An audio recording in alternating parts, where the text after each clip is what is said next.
four-component address, and it's not an exaggeration to say that this decision to make time into a parameter is sort of the founding and characteristic gesture of modern physics.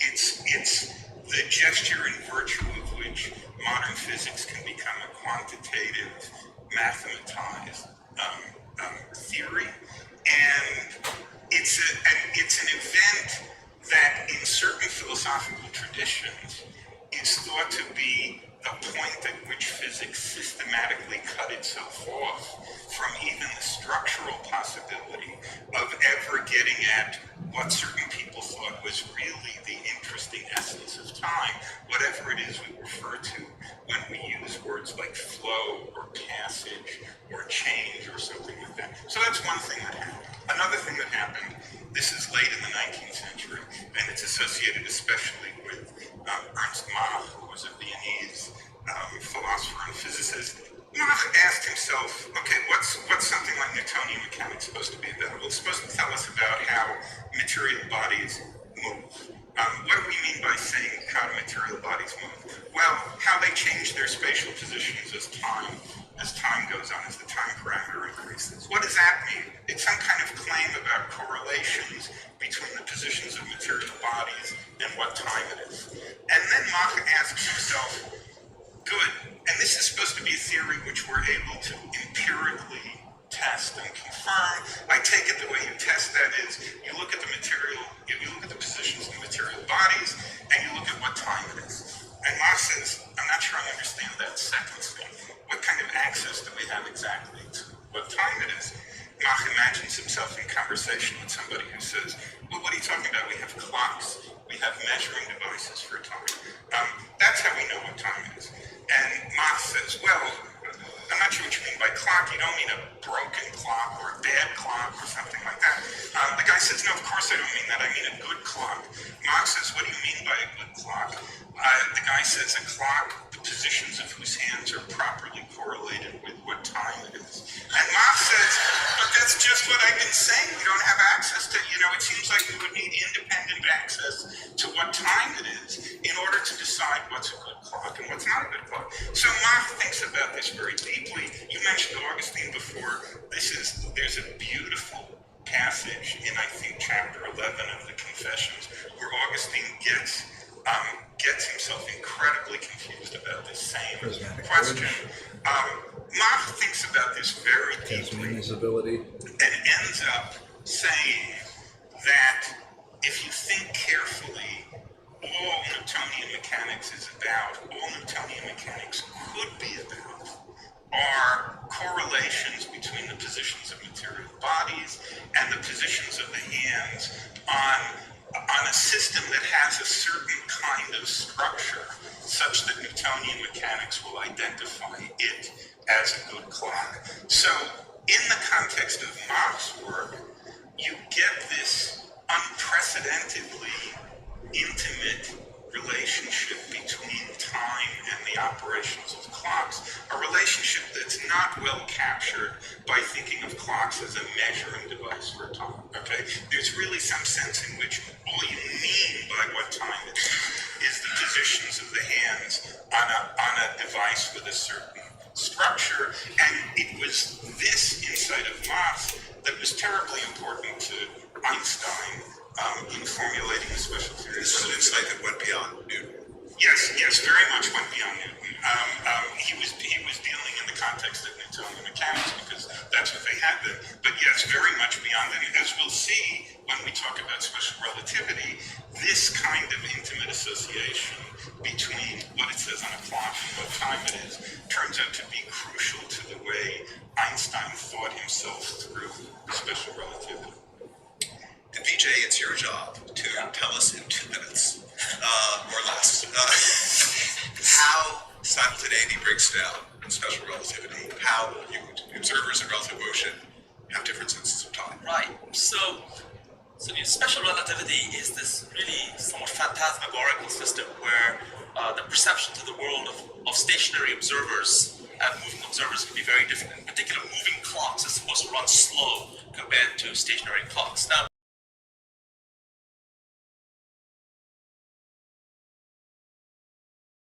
framework so that you can reason it out for yourself, right? So special relativity basically was a system invented by Einstein to account for the fact that experiments showed that the speed of light was constant to all observers. So we're going to start from that and conclude that moving clocks must run slower. So we're also used to this statement by now, that the speed of light is constant, that we don't think about how strange that actually is. Okay, so imagine a bicycle that's moving this way at, 5 miles an hour, right? It's moving at 5 miles an hour. Now suppose you jog next to the bicycle, because you're the bicyclist's friend, and you're jogging at 5 miles an hour, then pretty clearly, if you're the jogger, this is my finger, then clearly relative to you, the bicycle isn't moving at all. So it seems very clear that from our everyday experience, that the speed of things depends upon your own state of motion. But for light, that's not the case. No matter what your state of motion is, the speed of light is constant, always moves at the speed of light, according to your perception.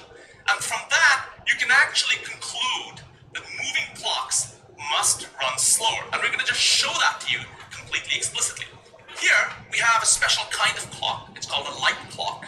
We're going to use light to measure off seconds. So you see the light ball going up and down and up, down and up. And every time it goes down and up, tick tock, it ticks off a second. So it's a very special kind of clock where we use light to visualize the workings of the hands, the arrows on your wristwatch. And in this way, we're going to track how time passes using the motion of the ball of light down and up, down and up. Now that was one clock. So what we want to do is we want to take two clocks, both light clocks, one stationary and one moving, and compare them. So here's two light clocks. So there was this question of, do you have a bad clock or a good clock, right? So for our purposes, we don't really care if it's a bad clock or a good clock. We want them to be the same clock. These two clocks, as you can see, are completely synchronized, right? They start at the same time. The light ball goes down and up, down and up, and every time. Do anything, so that's unfortunate. But here we are, yet again.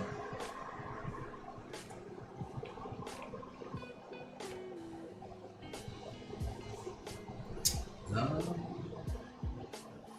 think I just need to get this window to make it to diamond. The last one is usually the hardest, so.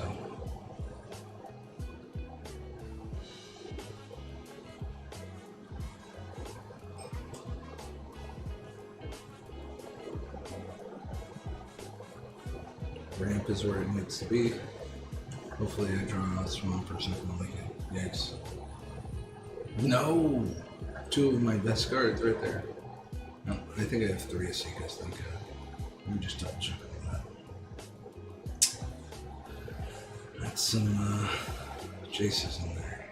So I'm okay with that. I'm playing against the mill deck. I can't. Let's make sure it's a mill deck.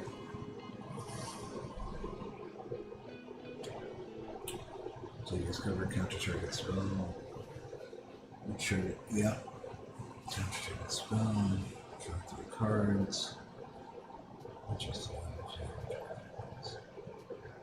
mill 3 cards.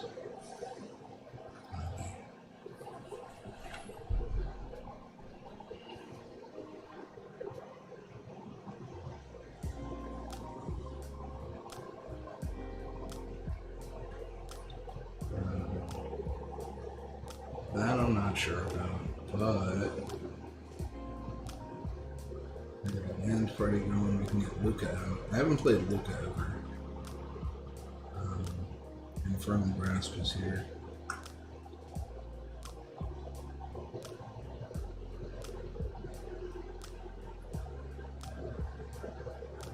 Wait, I didn't check out its other ability. You should also 3 target cards from the graveyard to your library. What does it come out? Shut up. Let me go down. Gorgo 2, buddy. Gorgo 2. TV's cover up. Counter target spell. If it was countered, you may shuffle 4 target cards. You know what? You can't afford to cast that until next time. Whatever.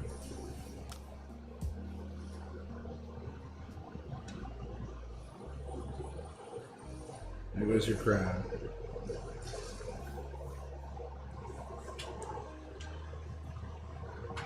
Bringing it back. No, you can't. Okay, whatever. I think I really. That's gonna hurt me. I got planeswalkers, baby. They re-strided. In fact, now that I say that. Look at that. Let's see what you got. Oh, is this your Malevolent Hermit? Oh man, it would be a shame if I sacrificed it to counter something you played. My go. Come on.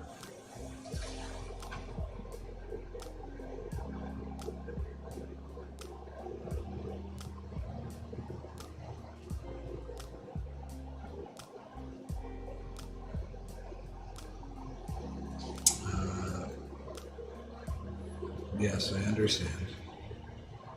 Hideous Laughter goes back into your whatever, into your library.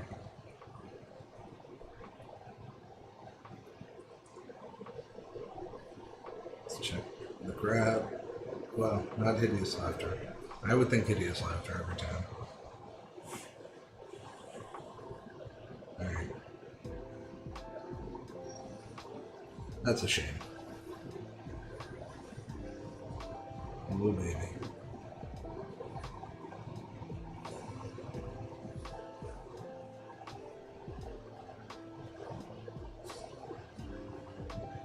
Gotta play something.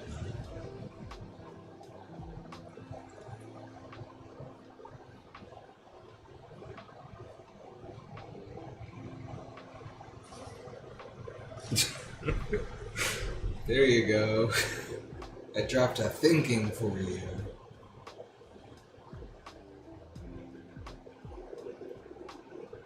Hey, go ahead. Put something in my graveyard. Let's see what you find.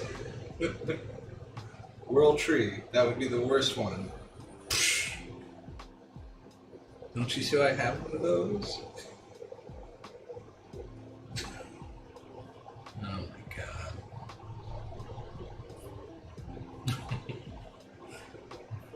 I'm totally gonna do this. I'm not even gonna. I'm gonna do this. Yeah, dash it. I see you. Boom. Ouch!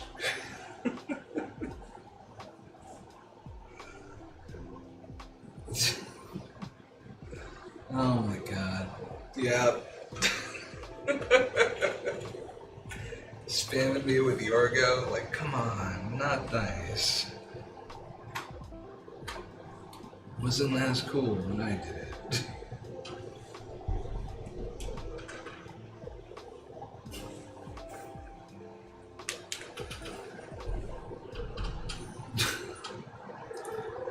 I gotta clip that whole game. that game was great. I was just hanging out. I was like, oh, what are they gonna do next? And they're like, Yorgo. You know what? I'm gonna figure out how to aggro my stuff with your stuff. Tibalt was actually one of the luckiest gets. I don't ever get Tibalt like that. But I don't ever get Tibalt like that. Like, I rarely get Tibalt like that. Alright.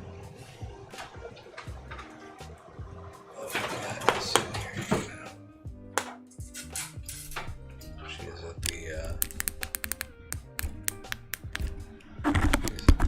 mic. No. Stay up there. You're good.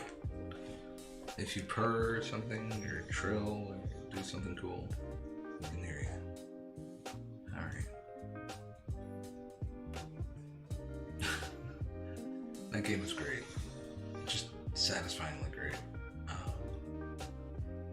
Okay, let's see what you're working with. Hope I get something good. Angels. You're gonna use that kill card right there. Power word kill. Or the other one, because it costs less than 2. It's all good. Really trying to hope I can make this game work.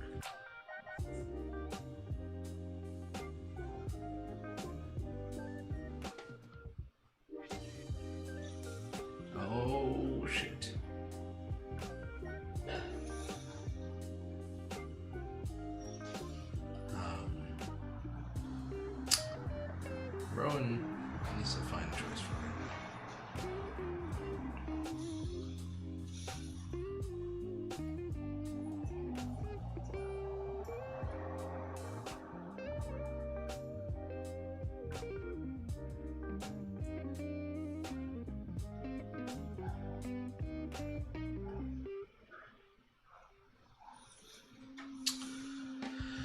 Should have seen that coming. Jesus.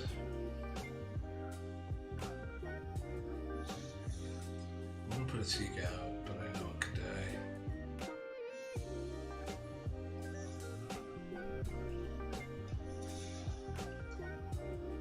Valky again. We'll take our chances with the Seeker. Trap the land. Play a Seeker. So I can play Valky next turn, maybe. Right now. Short land. Ridiculous.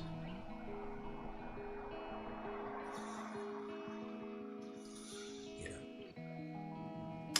Should have seen that coming. Hey, yeah, Sophie.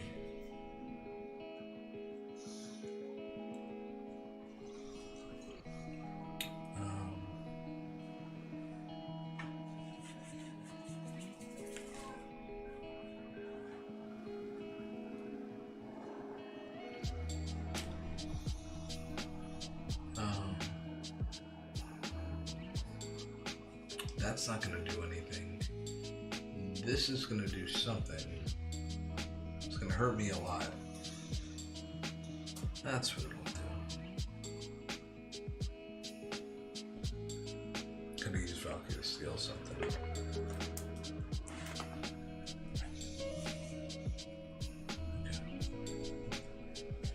Should use Valky. Please don't sit on my computer like that. Keyboard, excuse me.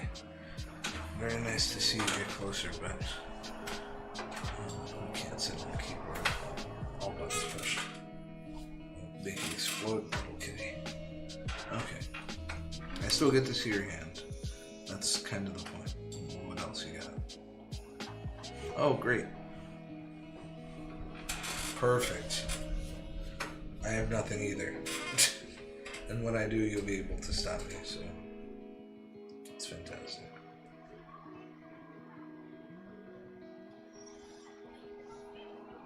I'm fully prepared for the next creature to come out, I can say. I can. Feeling like a baby? You got her cream line.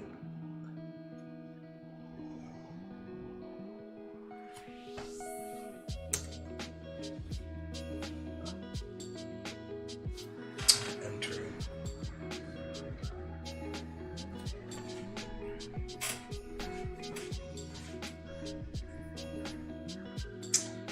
Elwick.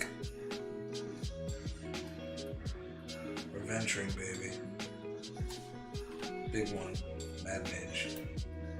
I always say big one, it's Mad Mage.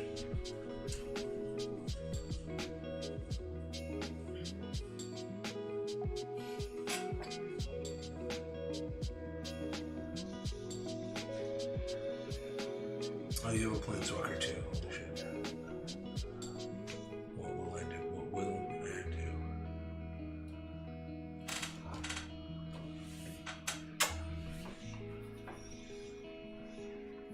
I'm not prepared for it. That's the problem. Bless you.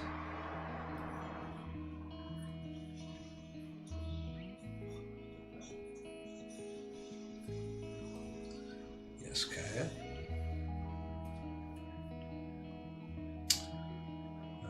-7 deals 13 damage and target you gain 13 life. Holy shit. Kaya, you're the one to win, Kaya. I hope to God you're here, Kaya. You're the best one. I'm really worried. I won't survive. I couldn't counter any of this. Where was World Tree? That is my question. Where on earth was World Tree?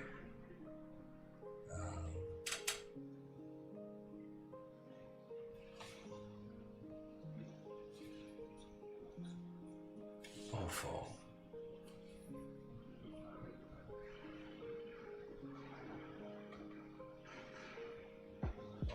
full.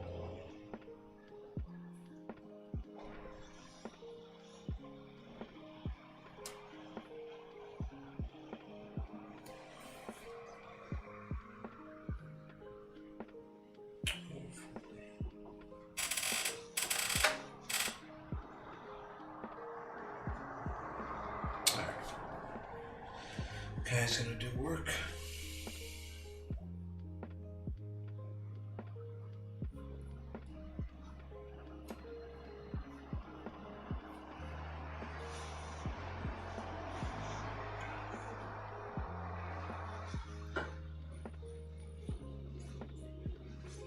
Venturing into the dungeon to get myself a treasure token.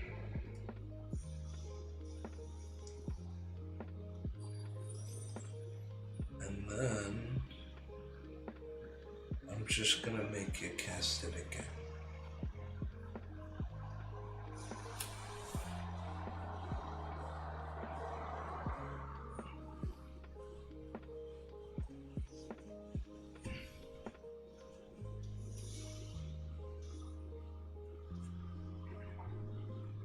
It's okay.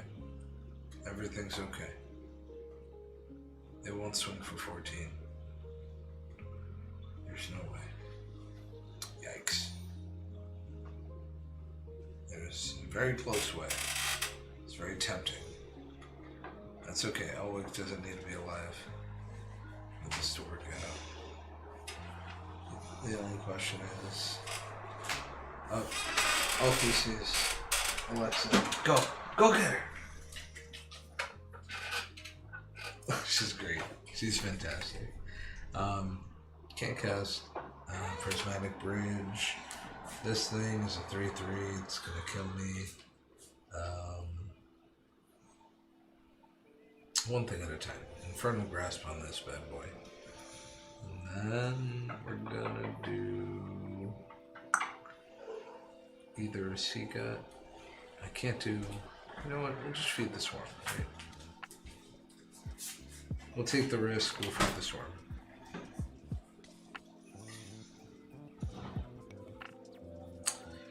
And Kaya just does her Kaya thing.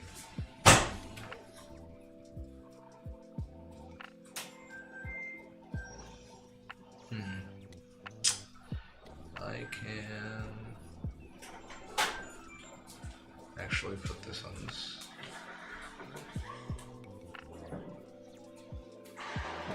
Uh-oh. No! Don't kill this guy. That's okay. Was it foretold? Yes, it was.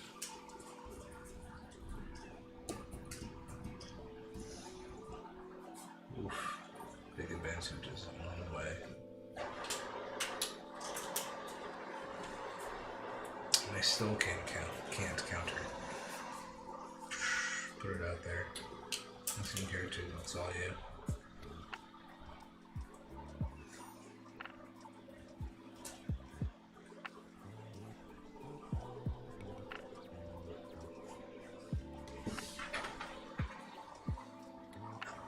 Alright.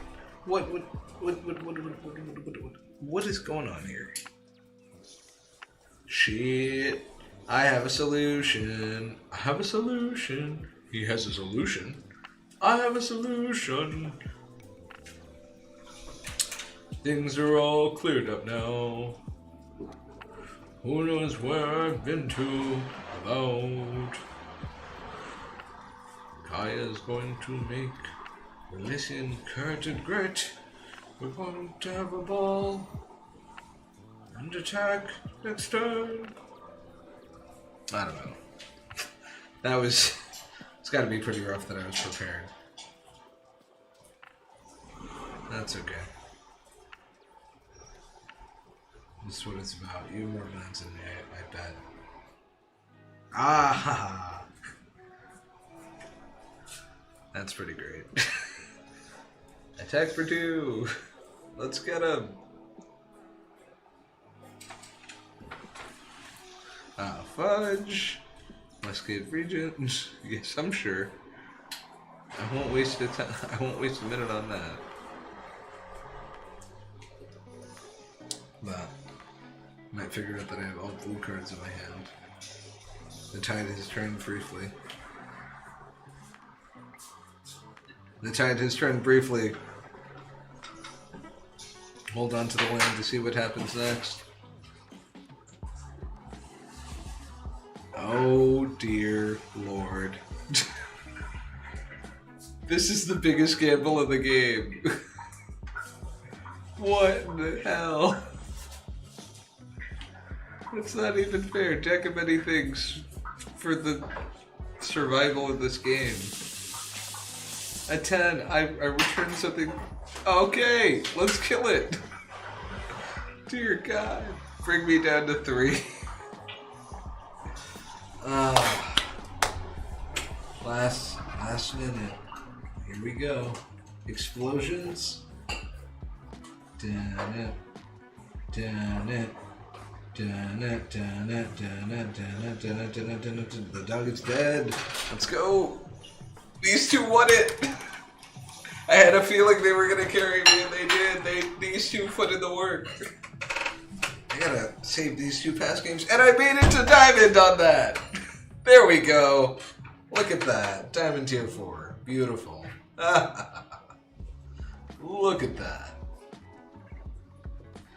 Well, that was beyond satisfying, and I have to end it on that because there's no way I am going to make it to Mythic. No way I should try to make it to Mythic, but I will level up eventually and put a pack or something.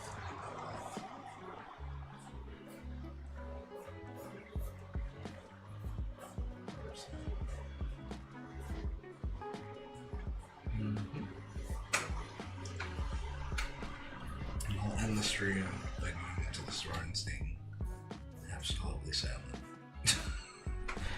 Inspired Idea is a pretty good card. I like that a lot. And this card is great for green white. So I do want to point out I did make it to Mythic. So follow me. Almost to Mythic. I made it to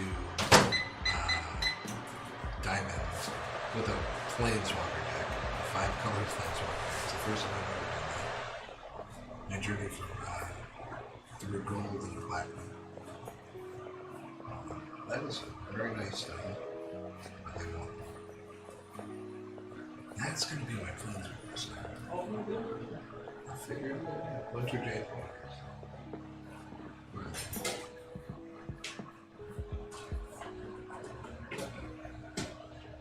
Where is the 1, 2, 3? There it is. So disorganized.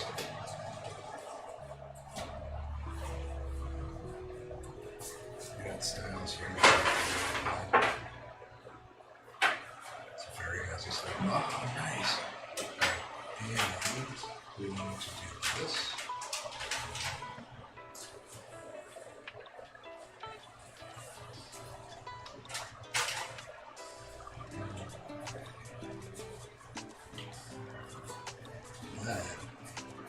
This deck is just incredible.